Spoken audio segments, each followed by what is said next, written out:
I consent to this video by Judy Ryan. Hi, my name is Cordon. I am the Hep C coordinator at PSAN, Prisoners with HIV and AIDS Support Action Network. I am the provincial Hep C coordinator. And so that means I am a case manager for folks who are living with Hep C, but also we do education for prisoners. We do in-reach sessions, which means I go to multiple prisons and I teach them about Hep C.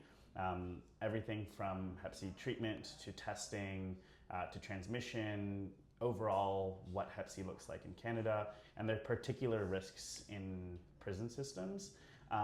The particular risks within prison systems are very complex and for a plethora of reasons, but that's mainly what I do. And can you just talk about, Chance, the work that you do in the prisons and how you include the voices of the people who use drugs in your work?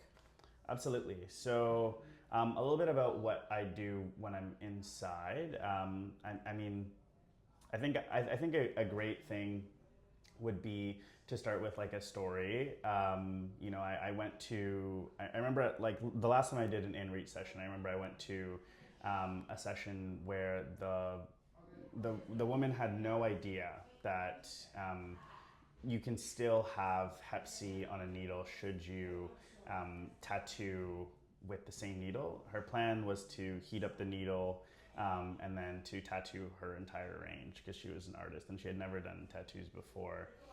It was this particular pamphlet that caught her eye. This is a pamphlet that was made by PSAN in conjunction with Katie, who's kind of like the knowledge broker in Canada for HIV and Hep C information, but was also done in conjunction with prisoners to get their input on the artwork and the language that was used. It was something that caught her eye and something that she really went into in depth in after I had left. She had learned that, bleach doesn't kill Hep C and alcohol doesn't kill Hep C. And because of that, she is now made sure that all of the folks that she was tattooing had their own equipment, from the needle to the rag.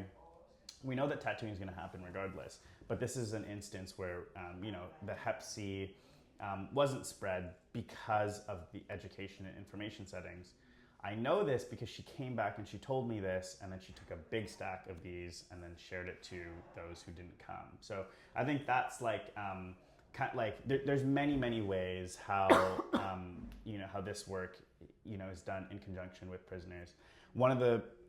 A really important thing I think is the landscape of what healthcare looks like varies from institution to institution. It varies from even unit to unit. So one of the things that PSAN insists on is that we don't have correctional officers in the room when talking about really taboo things like drugs inside, drugs in community, so that there can be an open and honest conversation. We also don't take funding from corrections. I'm funded by the Ministry of Health, which allows for there to be a completely confidential conversation. There is no limitations to what I have to report. And so it is a two-way street. So even though I am even running an education session, I'm also letting them know that there are things that might be different in your unit, and I would love to know what that's like. Whether that's from overdose recognition, how to get the CO's attention to what drug use even looks like being able to have that conversation, but also understanding your positionality, that you're not also in the institution, because if you're a CO asking these questions, they're not going to tell you the same thing than if you are from community. That also opens up so much more conversation, and it's a way that I can also learn from them and use their voice into what I advocate for when I go to conferences and stuff like that. But that can't ever be a possibility until I can promise confidentiality on my end. Obviously, you can't promise that different prisoners won't tell on different prisoners or whatever, but you want to have an open room where you can make them feel comfortable, I think, is the first thing. We also do consultations for different pharmaceutical companies who are looking to make new literature about Hep C. Sometimes they ask for our input. There's a patient advisory board that that we work with at South Riverdale. We even put together advisory boards ourselves, and that's because we have such strong connections with community. We talk to community. I'm able to, put together a group of people who are living with who lived with Hep C, who lived with HIV, who are formerly incarcerated, or sometimes all of the above, because we're connected with them, and they're the people who are sometimes working here as peers, are volunteers here, or our clients that regularly come in for drop-in. So having all of those things, I think, is really important.